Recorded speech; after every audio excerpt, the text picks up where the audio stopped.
Hello everyone, good morning, good afternoon, good evening, depending upon when you are watching this video lecture. After the completion of discussion related to the first three chapters in business economics, where we understood about what is the scope of business economics, what is the requirement of business economics and how is it useful for organizations in the introductory chapter, along with different types of economic problems that societies face and how different economic systems will try to solve or overcome such fundamental economic problems of the societies. All these were in the chapter 1, which was an introductory chapter to this subject of business economics, or generally speaking economics. And with the particular technical aspects related to the theory of demand, theory of consumer behavior, and the theory of supply were contained in chapter 2, a very important chapter, and that is the very fundamental technical aspect also, particularly in microeconomics, which is our subject matter. And after that, in chapter 3, we try to understand about the theory of production and theory of cost, and also identifying the interrelationship between those two theories and how the behavior will be in the short run and long run was discussed in chapter 3. Now coming to chapter 4 of business economics, in which unit 1 is going to tell us about different types of markets. Basically, this chapter 4 is about what are the types of markets and how the markets will behave, particularly when it comes to the concept of price determination. Of course, this chapter definitely requires, I would say broadly, 3 concepts to be merged, integrated, and then comprehended according to the requirement of this particular chapter. What are those 3 concepts? One of them we already discussed, that was in chapter 4 of unit 2, related to the determination of prices or price determination, which is nothing but game of demand and supply and how the price will change, the equilibrium price, when there will be changes in demand or supply. And we have seen multiple possibilities, combinations, wherein price determination will be happening according to the demand and supply that is prevailing in the market. That is one conceptual aspect which we are supposed to know, and because we already discussed it along with the theory of demand and supply, that requirement for understanding chapter 4 is already fulfilled. But what are the other 2 requirements? One of the other 2 requirements is to understand the type of markets itself, to understand what is market and what are different possible types of markets. That is one theoretical and conceptual understanding, not much technical but definitely conceptual. And another technical aspect here, which will be definitely useful, is revenue concept. Earlier we discussed about cost concepts, which is related to naturally money. And now in this chapter, we are supposed to understand the revenue concepts like average revenue, marginal revenue, more or less in the same lines.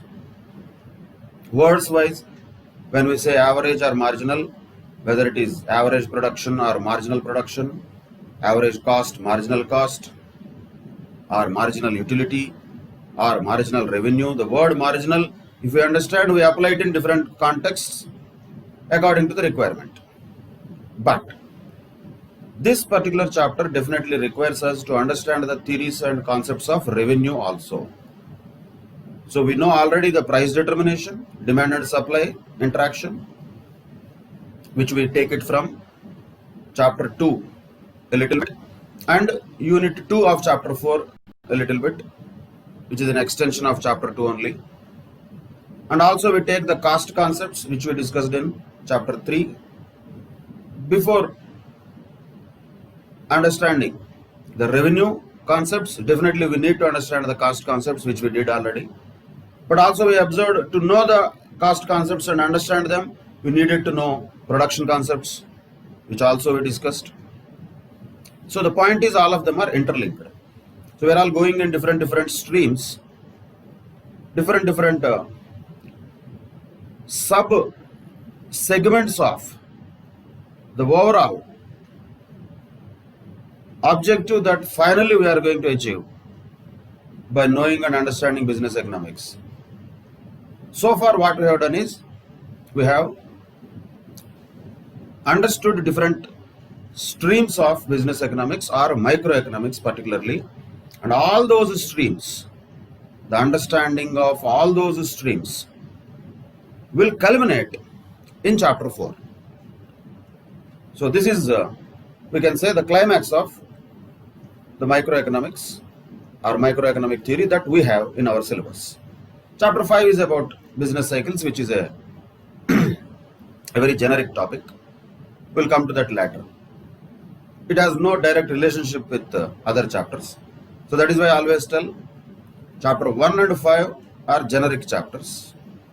Of course, they are also important. Of course, there will be questions coming from them also, somewhere between 10 to 15 marks. But majority of the questions, 45 to 50 questions out of 60, which is a huge chunk of questions, will come from chapters 2, 3 and 4.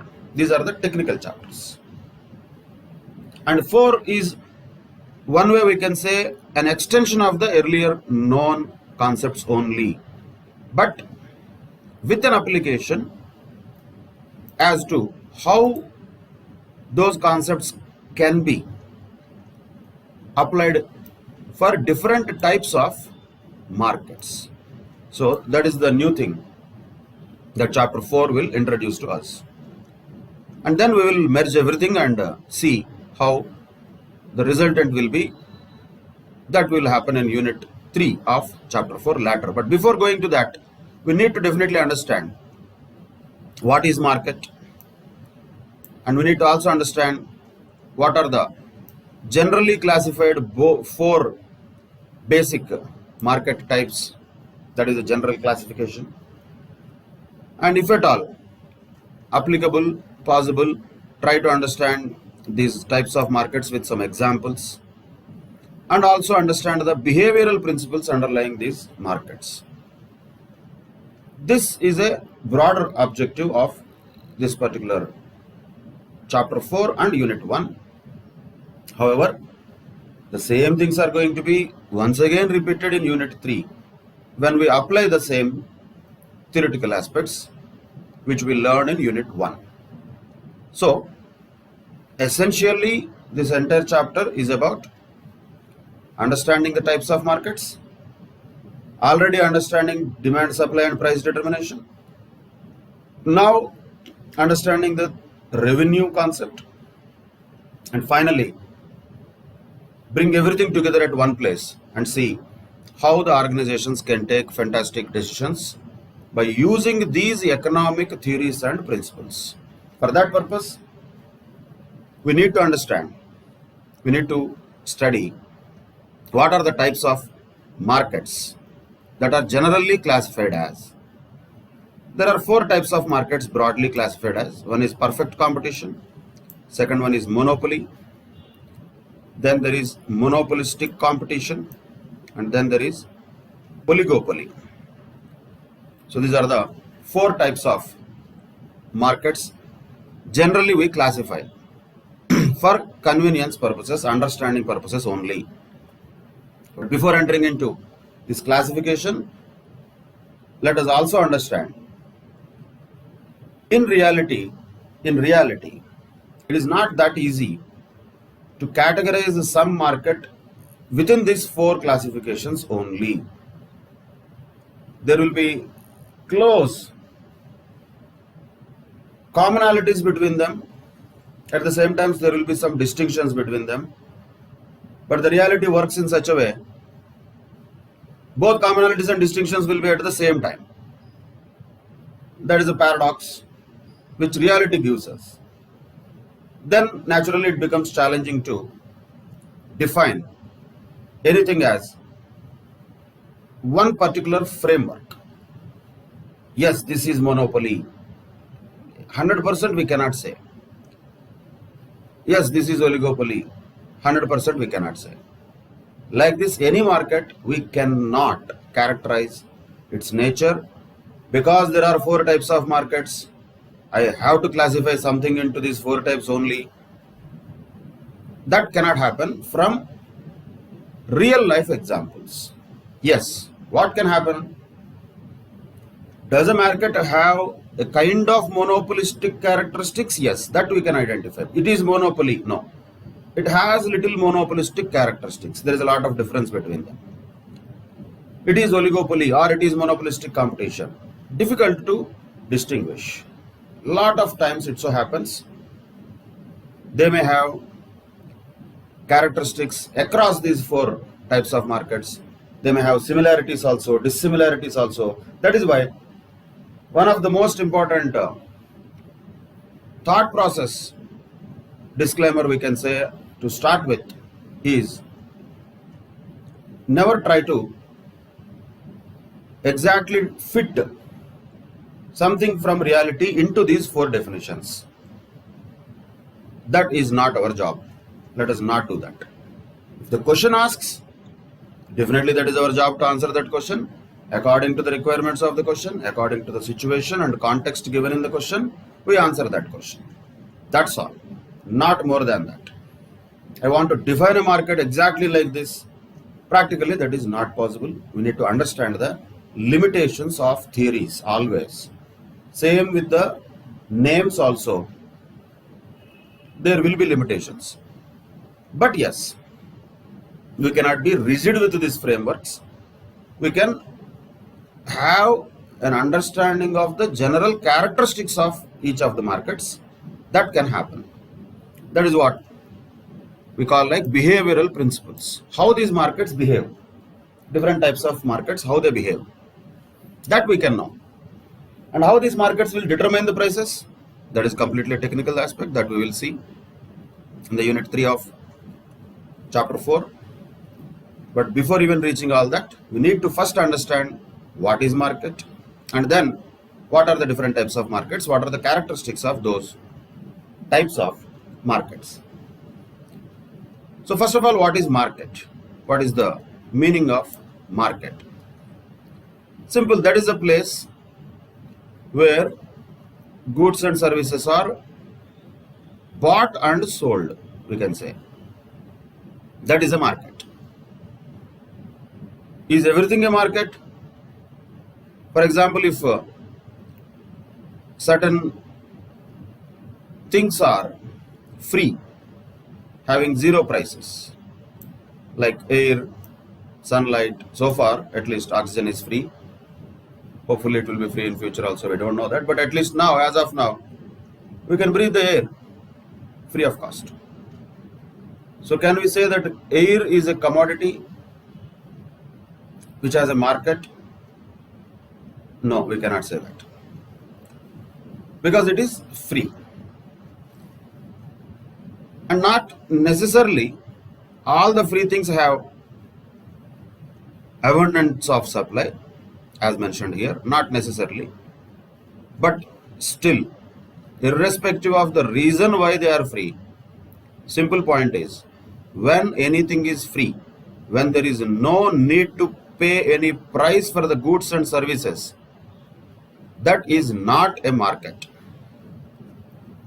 Then naturally, what is a market is where a price has to be paid in order to purchase or consume any goods or services. And what is that we are going to pay is price, which signifies the quantity of money that is required to acquire a good or service, and that is the money value of an article, money value,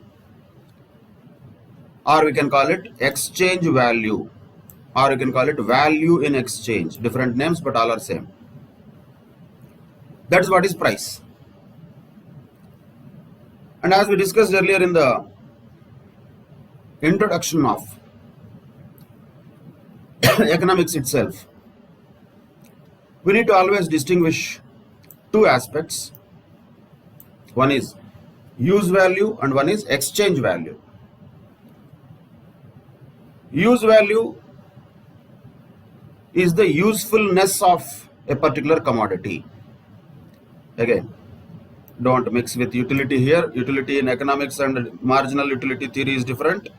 Utility, what we are using here in this context, is different. Here we are talking about usefulness. And how much is that? It cannot be practically expressed in the form of money.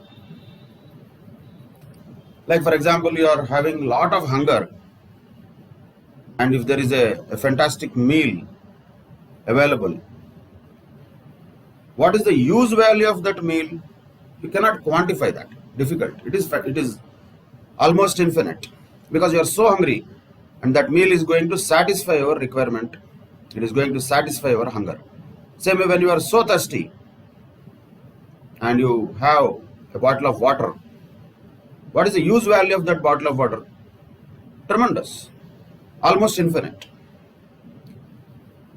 But the point is, that is only for satisfaction of the consumer, not expressed in the form of money.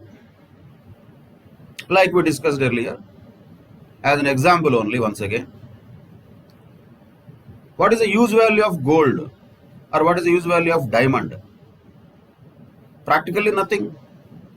What gold is going to give additional benefit to a person if we wear a ring or a chain or anything? I'm not telling you should not wear or I will not wear. I'm telling what is the use value of it. Actually nothing. But still we use it, because that gives some satisfaction to us. That could be coming in the form of show off, possibly. Or maybe it has a sentimental value, again, which cannot be quantified. But definitely this gold has exchange value enormously. Diamonds have exchange value enormously. But use value may not be that much, as they have such a high exchange value. Just to put it in perspective, again going to the same example. When you are so hungry and so thirsty, not just little bit hungry, little bit thirsty, almost desperate to get some food and water, and there was option given to you, one fine tasty meal with a bottle of chilled water and a diamond ring. Which one will you choose?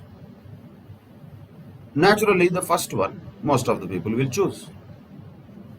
If somebody chooses the second one, probably he may not be remaining to wear that diamond ring also. That was the situation. In that situation, nobody cares about diamond and gold. That is a place where use value dominates the exchange value. The reality is always use value. Exchange value is what is shown in the market. Same like a 10 rupees pen is useful in writing, very much useful. But there are pens which cost thousands also, lakhs also. They will also write. We can write with them also. That they don't have any automatic writing option. We have to hold them, we have to write. The same way we use a 10 rupees pen, even a 20-25,000 rupees pen also has to be used in the same way. Use value wise, there is no much difference. There might be slight difference, but not much difference. But exchange value, there is a lot of difference. So the understanding of economics once again has to start from exchange value but not use value. Use value is having no place here in economics. If at all we give some name, if at all we try to quantify and we try to express it as if it is some satisfaction derived by the consumer, that is what the utility was trying to get. That also we identified so many limitations in that theory of diminishing marginal utility, because it is practically not possible to demonstrate that theory or to prove that theory as 100% correct. So the point is, entire subject of economics, when you say market, economics, finance, all these things that we are going to talk about, this course itself is related to finance and money. So when we talk about these things, the non-quantifiable items like use value will not have any significance. They will have any significance when we really experience that. Life will have significance of use value. Market will have only the significance of exchange value or economic value. That is what market is only bothered about. That is what economics is bothered about. Sentimental value, other things, they are not of much importance, particularly in market economy. Because in market economy, what matters is how much a particular commodity commands a price in the market, which is nothing but the amount that someone is willing to give up for or in exchange for a good or service. If you are buying a water bottle for 20 rupees, you are ready to give up 20 rupees and bought a water bottle. So what is the exchange value of that water bottle? 20 rupees. But what is use value of that water bottle? We cannot define that. That might change drastically from situation to situation, place to place, time to time. Exchange value is what somebody is willing to give up in exchange for a good or service. So that is why exchange value is what all matters in markets. Of course, what is the expression here? When you said 20 rupees, that was an expression. That was an expression of the exchange value of the water bottle. Now we are using that expression. That's what we call that currency. For example, dollar, rupee, pound, yen, yuan, like that.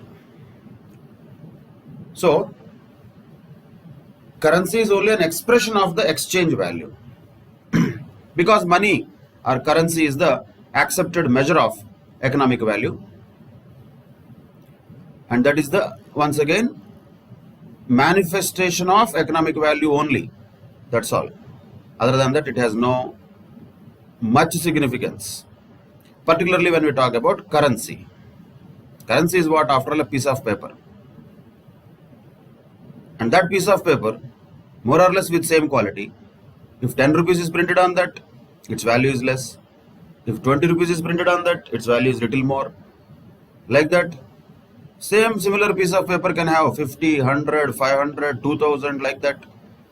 Piece of paper only size is changing a little bit, quality is also changing a little bit, but the value of that piece of paper is changing too much. How is it possible? Of course, those aspects of money, currency, flotation of money within the market, we will discuss in macroeconomics aspect in group 2 of CA Intermediate in the subject of economics for finance. But basically, to understand, currency or money is nothing but an expression of exchange value, manifestation of exchange value of goods or services. That's all. And the point to note here is, in economics, we are only concerned with exchange value. We don't worry about sentimental values and all when we talk about economics.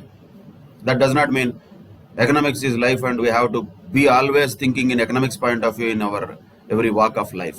Not necessary. We are learning the subject of economics. Because this economics we are learning is market economics. Because market cares only about exchange value, we have to also have that perspective only while learning this subject. That does not mean economics will enter into our blood and we will forget even the distinction between use value and exchange value. No. So once again, distinction between a subject, learning process, exam, question and answer is one side. Knowledge, application of knowledge, reality, real life is on the other side. Both always need not be same. There might be some overlappings from one to other. That's all. But that does not mean whatever we learn in economics we apply in real life, or we can check that in real life all the times. By now, at least we should have understood it is not possible. So what is our objective here? Because in economics we are talking about only market economics, and market economics only talking about exchange value, we have to focus on that is the exchange value which is determined in the market. Once again, what is that exchange value? Price. And we know already what is price. Price is the intersection of demand and supply. So once again, when we talk about market, there might be different markets what we see. We can see vegetable market, Raitu Bazaar, fish market, gold market, like that many markets will be there.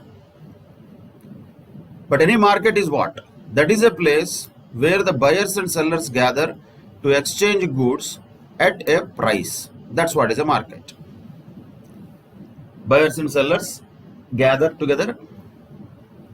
And what is the purpose there? The seller is going to give up a good or service.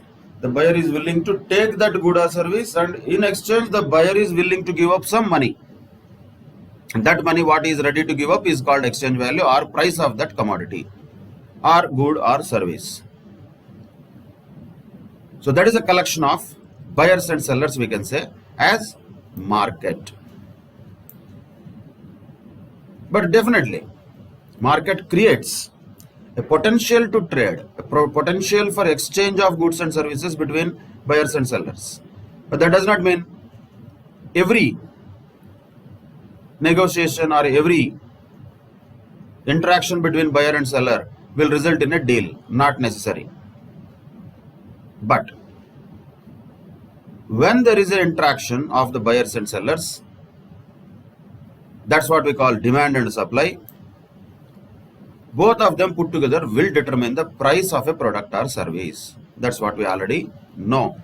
In price determination concept, what is price? Is simply the intersection point of demand and supply curves. So if there is a demand curve and there is a supply curve, intersection point is the price. And where this demand and supply happen? Where will that happen? Of course, that happens in market. That's what is market. But a question comes, like market means we said a place where buyers and sellers gather together. I mean, should they physically gather like Raitu Bazaar, or should they physically gather like fish market? No, not necessarily. That is also a market. Sometimes there may not be any particular place also. There may be an informal, virtual place where there is a market of buyers and sellers existing, but both of them are not at same place. And in the current generation of mobile apps, almost every mobile app itself has become like a market. For example, you have Ola, Uber type of services. Before the person reaches us to pick us up, before the driver comes and picks us up, we never met them. So the difference of interaction between buyers and sellers And physical interaction between buyers and sellers has to be understood. With the technology, and also not necessarily with the technology, sometimes even without technology also, the physical interaction is not always necessary. There is no need to have a formal place for a market. As an example that is given here, it's a second-hand cars. Second-hand cars also might have a market. We are not saying they will not have a market. Are there no showrooms which are selling only second-hand cars? Yes, there are so many people who are doing that. That is a market. But in addition to that, there is a huge second-hand market which will operate only through the newspaper advertisements in classifieds like that. So somebody publishes in the newspaper that he wants to sell the car, and somebody looks at that newspaper classified advertisement and wants to buy the car. They both talk with each other and strike a deal, and done. Transaction has happened. But where is the market there? Is there any common place where these two people have actually physically interacted? Not necessarily. They would have interacted before closing the deal, but not necessarily physically, not necessarily formally. That's what we have to also understand. So OLX, for example, is a market of used goods. Amazon, Flipkart, Snapdeal type of things are big markets, huge markets. That itself is a big market where you are buying the goods. Amazon is not selling the goods, by the way. Amazon is creating the sellers or pooling the sellers who can supply the goods to you. So it is a market facilitator, we can say. So the virtual market that is created by these online mobile apps is very huge. And that will again tell us there need not be a physical interaction between the potential buyers and sellers. In spite of not having any physical interaction also, a lot of times now we are all buying these goods and services online, and that is also a market. That's what all that we need to understand. And we know how the price is determined already. How the price is determined in the markets. Simply the demand and supply. And who is determining demand? Buyers. Who is determining supply? Sellers. And both sides will have their own influence on the market price. They will have influence on the price. Buyers and sellers, in other words, demand and supply. That we already know. That is a very fundamental thing in the entire theory of microeconomics. The interaction of demand and supply is price determination, which is the interaction of buyers and sellers. That is one thing which we already discussed. But now, what could be the elements of the market?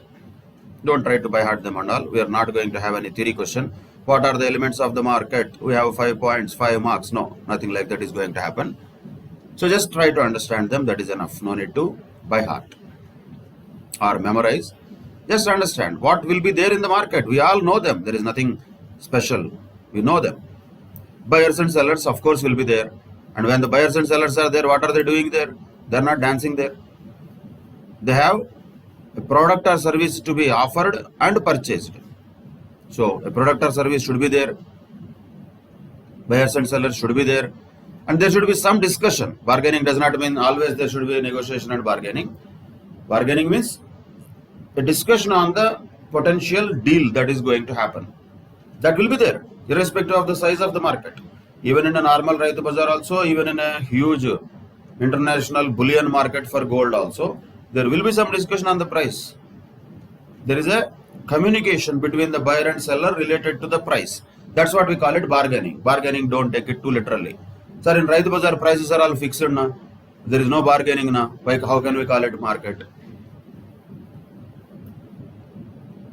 That question comes naturally when we say bargaining is must for market. Nobody is saying it's all must for market.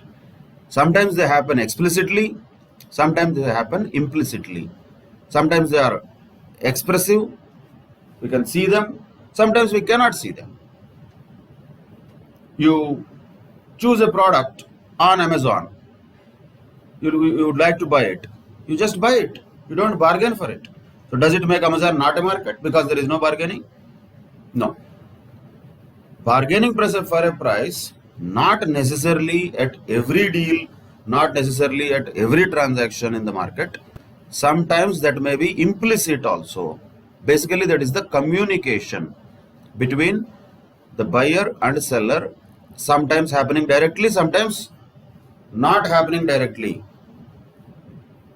Let us put it this way. I don't know, nowadays those type of apps are gone.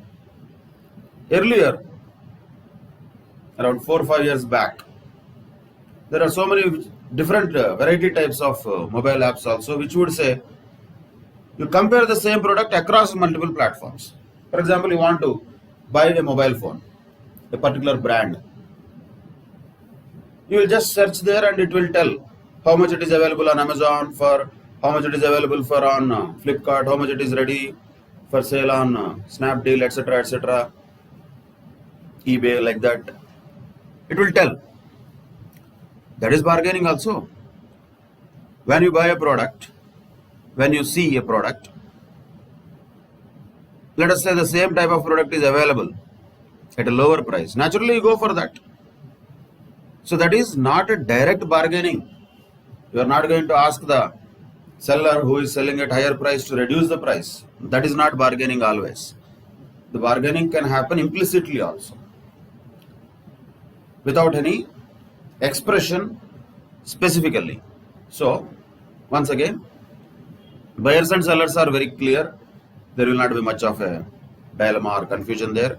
Product service will be there, of course. That is where market is available. Market is first of all in existence because of the products and service and buyers and sellers only.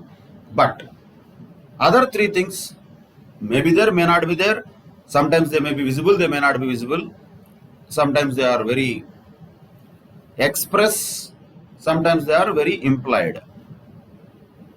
That we have to understand. We don't take these things literally. Same way, there will be knowledge about the market conditions for buyers and sellers. At least assume it to be. Somebody who doesn't know anything cannot buy the products or services. If he buys also, that will be a wrong purchase. So the basic assumption we can say for a market to exist is buyers and sellers know about the market conditions. They know that. And this is also once again a possible theoretical aspect, not really that it will happen. One price for a product or service at a given time. What is given time is a big question mark. For a second also it could be satisfying the requirement. At that time it was the price, yes. For a second there will be only one price, there will not be 100 prices. That will be what market decides.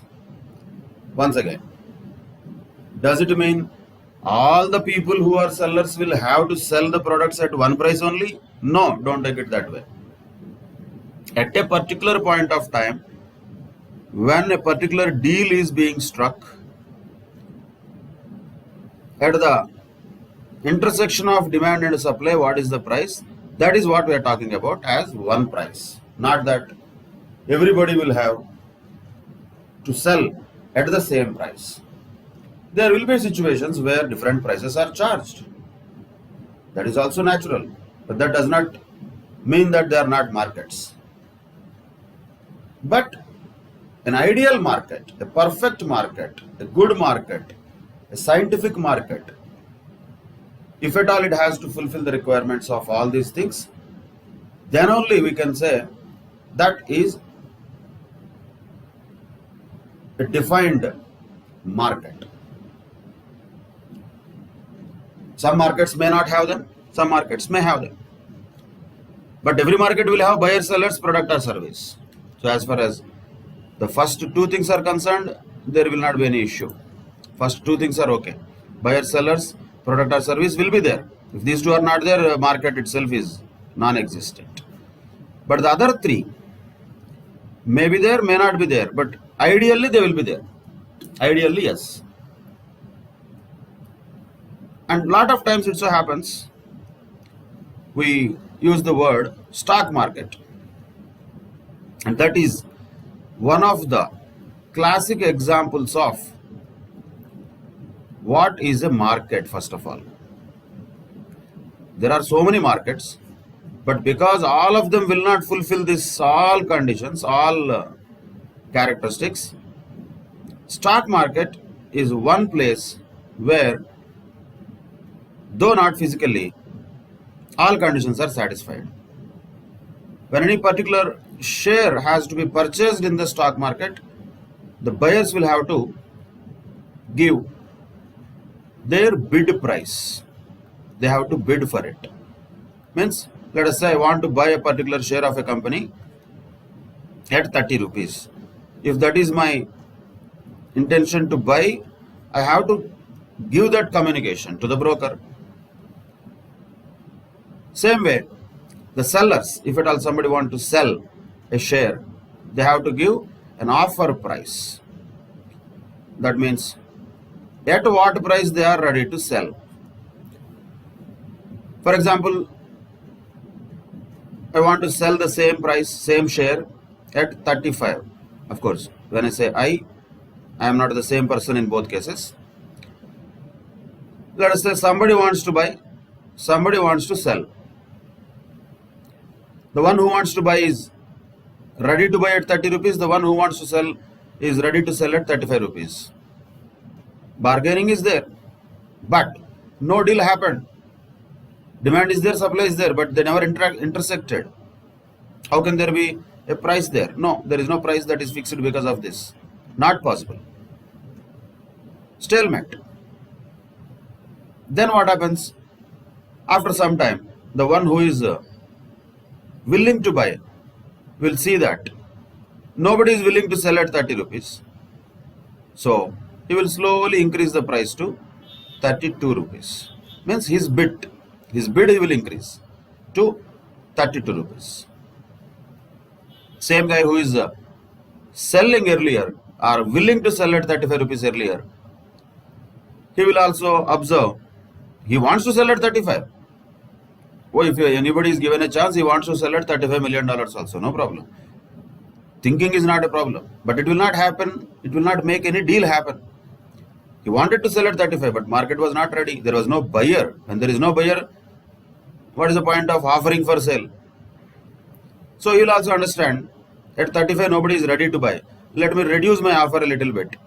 So he might reduce it little bit at 33 rupees. Still there is no deal. After some time, this all time we are talking could be seconds also, minutes also, not necessarily hours together. After some time, the buyer further increases a little bit and the seller further decreases a little bit, where the bid price and offer price have come equal. When this is equal, these two are matched, then a sale happened. That is what is the price of that particular share at that particular time. That is one price we are talking. 30 is not the price, 35 is not the price, 32, 33 are not the prices. Those are all bargaining things. These are all not prices in the market. Price will happen only when the bid price and offer price both are equal and a deal is struck.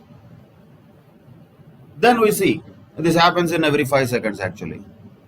In the stock market particularly, a particular company's share price, let us say, just for example, already let us say last day evening it was 30 rupees. That is where it started, let us say. So because of this development, what happened? The share price has gone up from 30 to 32.5. It has gone up. That's what we see. Oh, this company share has gone up today. And today means not just beginning of the day and end of the day. Like this will change so many times during the day. How is this all possible? How these many fluctuations are possible? Why are they happening? Because of all the things that are happening in the market. Buyers and sellers are there. Product here is majorly the shares we are talking. There is a bargain that is happening, not directly. The seller and buyer don't know face to face. They don't even know who is the other guy also. That is why there is an intermediary, that is stock exchange. And there will be depositories who will also act like intermediaries between them. We don't need to know all of that now itself. In future, we'll come to know more about it. But why I'm telling this is a perfect example of market where all the conditions and all the requirements, all the characteristics can be seen and observed easily. Raitu Bazaar and all, we cannot observe all these things. Normally not possible. Bargaining may be there, may not be there. For one product at a given time, one price may be there, may not be there. So all these conditions are not possible in all markets. But what is the perfect, whichever is the correct market, whichever is a scientific market, we want to call it, ideally, yes, this is market. And that market is stock market. And by the way, stock market does not mean only shares. The same mechanism applies to currency also, currency markets, money markets, international foreign exchange markets, even gold, that is bullion markets, we can also call it commodities market, like this, where there is a structured way of buying and selling the goods with bids and offers, matched by not human beings but systems. There is no one person who can influence this. If that is the way a particular structure of market can be created, that is the perfect example of market, we can say. Is it like fantastic? Is it great? No, let us not get into that. Stock market is not good or good. That is debatable. Those are all things we are not talking about.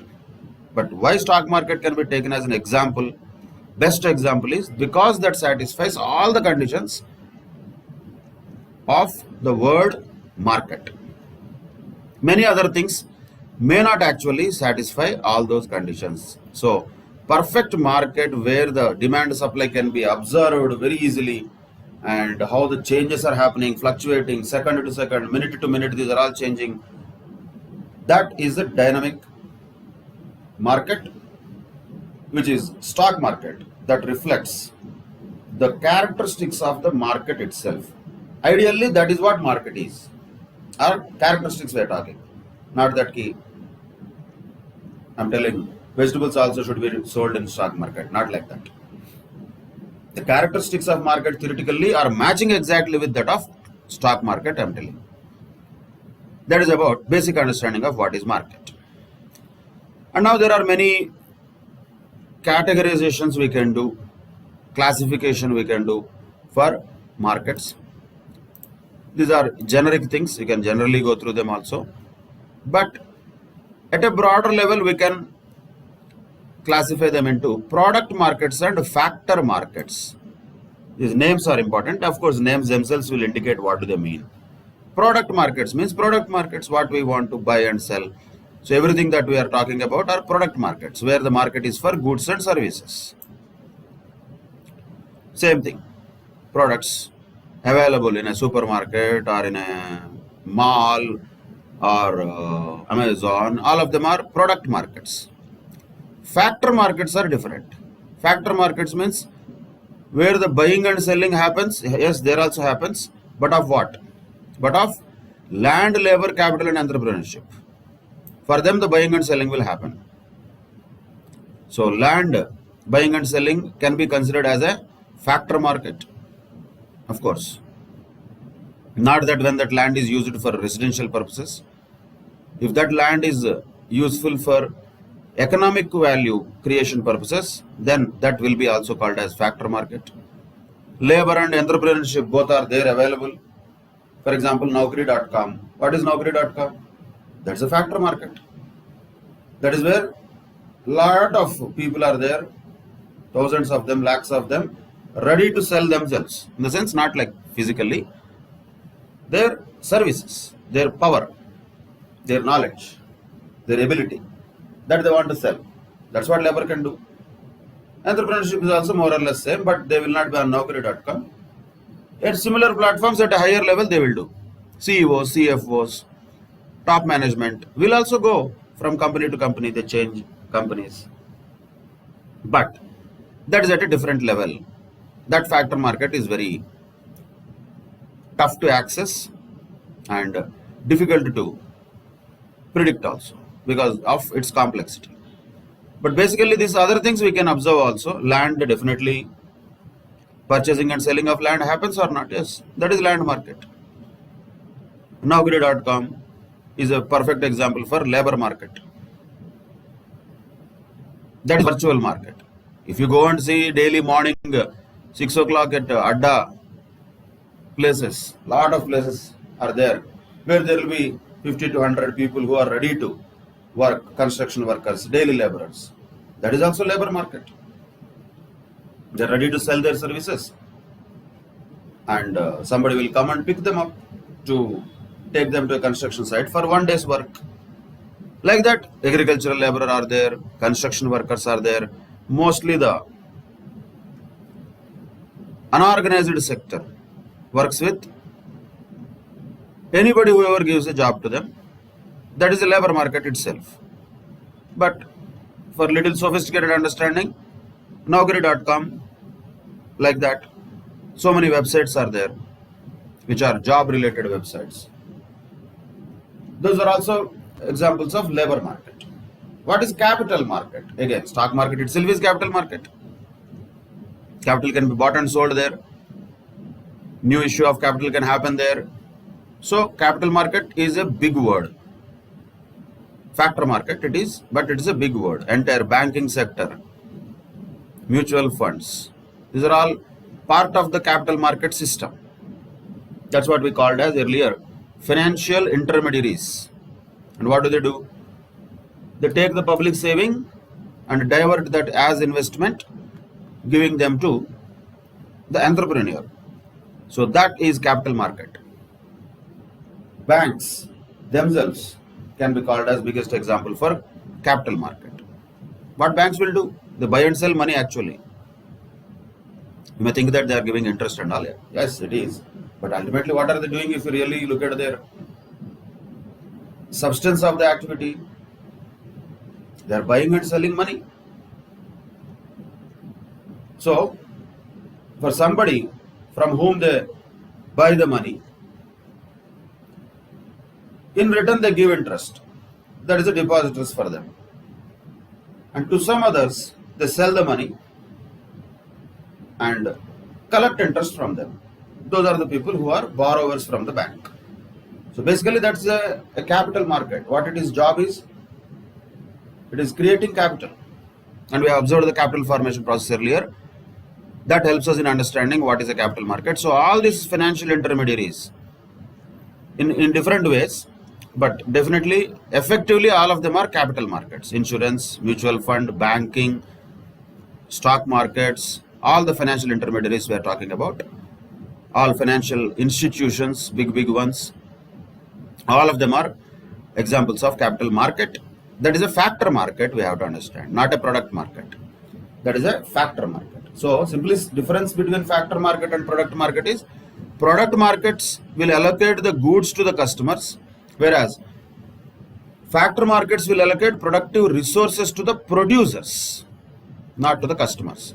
So product markets will give goods to customers, consumers, that is final human beings, normally the common people we can say, anybody. And factor markets allocate productive resources to the producers. Of course, whether they use them efficiently or not is a separate story. Factor markets themselves cannot ensure that practically. If they can ensure that, all the banks in India will not have that much of non-performing assets as we often see in the newspapers. That's a different discussion altogether. But definitely will they provide the resources or not? Yes, they do. Factor markets, at least that much they do. They allocate productive resources to producers. That's what happens in two different types of markets, product markets and factor markets. Naturally, product markets will have prices for products, goods or services. Factor markets will have factor prices. Factor price is nothing but what is the price for land, labor and capital. What is the price generally? For land it could be in the form of rent. For labor it could be in the form of wages. For capital it is in the form of generally interest for understanding purposes. Or we better call it as cost of capital. That is the factor prices. According to them, definitely the production strategies also will change, as we already observed in the theory of production and cost. But now what is the classification we are looking at is broader classification of what is a product market and what is a factor market. Names themselves indicate product markets are those which provide goods and services to the consumers. Factor markets are those which provide resources, productive resources or inputs to the producers. That is about basic classification. Further, it can be classified in different ways. This is where you have to just go through them. There is nothing special to discuss about that. Mostly those are all self-explanatory. For example, classification on the basis of geographical area. How can we classify? We can classify local markets. The shop, Kirana shop in front of your house, nearby your house, that is a local market. The Raitu Bazaar that is available somewhere nearby is a local market. Like that. There are small retail outlets that we see on a daily basis on the road, all the shops we are talking about, that is a local market. Then comes regional market. Regional market will have a little bit bigger size generally. It could be like, for example, a city itself, it could be a district, or it could be a particular region, we can say, let us say South India, North India, East India, Central India. That could be an example of regional markets. Then there are national markets, country level markets, which is related to the country as a whole. So that is national market. Then there is international markets, which is related to the entire globe, where certain goods and services have international market. For example, gold and silver are commodities which have international market. So this is just on the basis of geographical area. But once again, gold and silver have international market does not mean we don't have a gold shop in our local market. They all come from top to down. From international market, they come to national market. From there, they come to regional. From there, they come to local, and that makes those goods and services available to us. But only general the classification of local markets is for perishable goods, something like milk, eggs, etc. Regional markets are little bigger than local markets. We cannot exactly define them. National markets, naturally, as the name indicates, for a country level market. International markets is world level market. That is how we can classify according to geographical area. Same way we can classify according to time, on the basis of time. So Alfred Marshall has conceived the time element in the markets. This can be a question by itself. Who conceived the time element in the markets? Alfred Marshall. That's okay. Remember that. That is something to be just remembered. And what is the classification? Again, very short period market. Very short period. Sometimes it is called market period. This is an important word. I think earlier also somewhere we have used it. Now you understand it and remember it. Market period means very short period. What happens in that we know already. That is a period in which the supply cannot be increased or decreased. Something like perishable goods, vegetables, flowers, fish, egg, fruits, milk, etc. These are all perishable, and supply cannot be changed in a very short period or market period. Supply is almost fixed, we can say. So that is called very short period market. Because the supply is fixed, supply cannot change in the very short period. The price of commodities in such market will be mostly dependent upon demand. If the demand is high, price will rise. Demand is low, the price will go down. But once again, we are not talking about prices being rising every day and all. Generally, this all happens automatically in the market. You and I cannot decide that. Milk price is same now, irrespective of demand. Yes, it is. But sometimes suddenly a new requirement of milk comes, then the price of the milk will not be same. So I don't know how many of you are aware of this. Long back, I'm sure you might not be aware of this. When we were in almost at your age approximately, normal +1, +2 type of age group, if I am right, there was a rumor that Ganesh idols are drinking milk. So lot of people were in queue, and even for one spoon of milk also people charged tens of rupees that time. tremendous increase in the demand in a very short period, milk cannot be increased. That's an exception. That's a very rare scenario, but that's what very short period markets are made of. Supply is fixed, demand will change according to price. Okay, it's a different story. Later on, it came to the real scientific reason for that as capillary rise or something. But people believed that, and people were very shocked to see the idols drinking milk. If you just put a spoon of milk in front of the trunk of Ganesh idol, it will suck it. That was the magic that happened. And a lot of people tried that. And they were really astonished to see that it is happening really. It has a miracle. Later on, why it happened and all the other scientific things might have come out. That is a different story. We are not bothered about whether that event is good or bad. That is not the point. The point is, when there is a sudden surge in the demand for a very short period market, prices will shoot up because supply is fixed. That's what we have to be looking at. Then what is a short period market? Again, naturally, you remove very, then it becomes short period. Little longer than very short period. That's all. There can be little bit of change in the supply of output. There can be a little bit of increase or decrease in the variable factors, as we already discussed in the theory of production. If at all there is a change required in the output, there can be certain variable factors that can be having a change.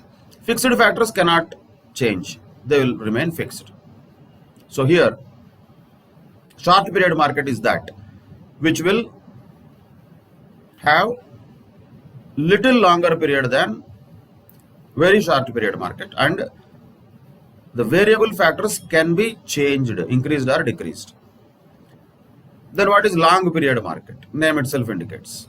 Where all factors become variable, that's what is long period. We know this also already. And the supply of commodities can be changed by changing the scale of production. When we talk about short period, we have to use variable factors. When we talk about long period, we are talking about scale of production. So, definitely, in the long period markets, there will be long run equilibrium price or normal price. That will be there in the long period market. Of course, very long period or secular period. This name is important because it's a question. What is the other name for very long period? Secular period. Where there are secular movements which are recorded in certain factors, and this period is very, very long. What are those factors that can have change over a very long period, like the size of population, capital, supply of raw materials? When they are all changing over a very long period, suddenly they will not change. Suddenly in one day crores of people will not come onto the earth. Yes, there will be some people, but over a period of time, there will be movements which are recorded in certain factors. That happens over a very long period. And that can be also called as secular period. Once again, we cannot classify these things according to time, what we understand. Very short period means hours, short period means months, long period means years, very long period means decades. No, it is not like that. We don't talk about that time here. We are talking about the situation of market in these different scenarios. If it is very short period market, then the supply cannot be changed at all. If it is a short period market, supply can be changed with only change in variable factors. If it is long period market, then the supply can be changed with the change in scale of production, because all factors become variable in long period. Very long period means there will be changes in very core factors related to the entire economy itself, like capital, raw materials and size of population. Completely they will change over a period of time. That is very long period or secular period, we can say. That is a classification of markets according to time. Then according to the nature of transaction also we can classify them. This is something we just need to know the names. We don't need to really know what happens actually there. But yes, the classification is like this. One is a spot market, We also call it cash market. Second is forward market or future market. So spot market is what we know. Unless otherwise mentioned, market means spot market only. You go to a shop and buy a product, that is spot market. You are paying it and getting money, getting the product, paying the money and getting the product. That is spot market or cash market, where the goods and money are exchanged immediately. Or even if it is within a short span of time, that is also spot market. Don't think that credit transactions are not spot market. They are also spot market only, but not necessarily immediately. Maybe within a little bit of time, 2 months, 3 months, like that can be settled. That is also a spot market or cash market. Future market is different. Forward market is different, where transaction is involving contracts with a promise to pay and deliver the goods at some future date. Those are called future markets or forward markets. Spot market means just going, paying money and getting the goods and services what we want. Forward market or future market means transaction happens now, but delivery will not happen now. Delivery happens in future. Payment naturally also happens in future.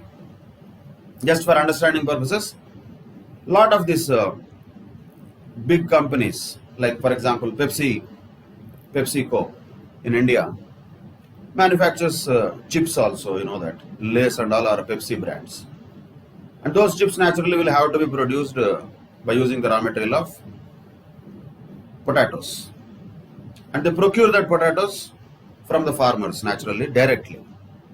So what they do is, when the farmers have just started the cultivation of potatoes, the PepsiCo will go and already strike a deal with the farmers. Once the crop is ready, I will buy these potatoes at so much price per kilo or per quintal, and they strike the deal before even the potatoes are actually cultivated. That is future market. Forward market, transaction happens now, delivery happens in future. Spot market or cash market is transaction happens now, delivery also happens now, payment may happen now or may happen within a short span of time in future. But definitely the goods and services have happened immediately. That is spot market. And future market has future delivery. Generally that is of goods only. For services and all, future market is possible but complicated. So let us not get into that. Spot market is there for whatever we see around us is spot market only.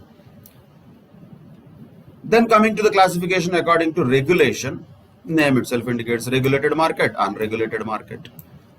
Name itself indicates what is there to explain in that. Regulated market means there will be some regulatory authority who has a control on that market. Like stock market, for example, in India is a regulated market. Why?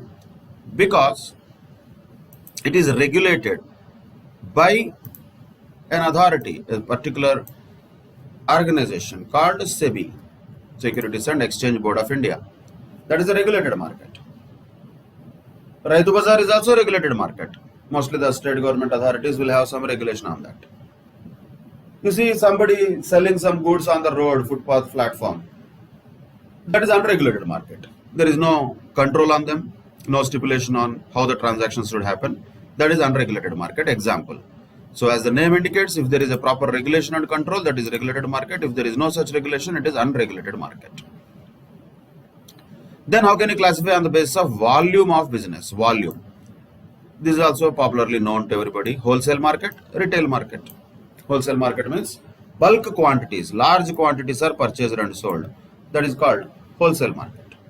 Retail market is what we go and just purchase. Ultimate consumers, where they will go and buy. That is called retail market. So for example, the mirchi yard or cotton yard, tobacco yard or any other agricultural produce which is going to be purchased and sold in a big place called market yard, that is a wholesale market. We don't go and buy our grain requirements from there. We don't do that. Who will do that? Millers will do that. The traders will do that. They will go and buy there. That is wholesale market. What we do, we just buy rice from maybe one corner side kirana shop or a small supermarket, or if we want to order from big basket, we order from that. That is retail market, where ultimate consumers are going and buying them that is retail market. So that is the classification on the basis of volume of business. And the most important classification that we are going to observe in the next session is on the basis of competition. On the basis of competition, we can broadly classify them as perfectly competitive markets and imperfectly competitive markets, which are competitive perfectly or imperfectly. That is a classification on the basis of competition. So this is a general understanding of what is market, what are the characteristics of a market, what is the meaning of a market, and what is the difference between use value and exchange value, what kind of classifications we can do of markets on the basis of geographical area, how can we do that, on the basis of time, how can we do that, very short period, long period, very long period, like that. Nature of transaction, spot and future markets, on the basis of regulation, regulated, unregulated, on the basis of volume of business, retail and wholesale, on the basis of competition, perfectly competitive, not perfectly competitive. This is the classification of markets in a nutshell. Now, in the next session, we will discuss about different types of market structures. What are the characteristics of different types of market structures, and also we will discuss about majorly the most important thing is the revenue concepts, total revenue, average revenue, marginal revenue. Just like we looked at total cost, marginal cost, average cost. Just like we looked at total product, average product, marginal product. Logic is same. What is changing? The place and context where we are applying that is changing. Earlier we applied the same things for even utility also, total utility, marginal utility, though average utility was not required. But we applied all the three concepts in production. We had total product, average product, marginal product. Same with cost also, we have total cost, average cost, marginal cost. Now we will apply the same things to revenue, total revenue, average revenue, marginal revenue, how that will be calculated, how they will behave, what will be the behavior of revenues. That we will discuss in the next session, along with understanding of classification of markets on the basis of competition. Broad classification of them according to competition, as we have already looked at in the summary, will be perfectly competitive markets, monopoly, monopolistic competition, and oligopoly. We will discuss them in unit 3 of chapter 4 later in more detail. But to start with, to give an understanding of what are these words meaning and what is the basic nature of them, we will discuss those things in the next session. Till then, take care. Bye-bye. Thank you very much.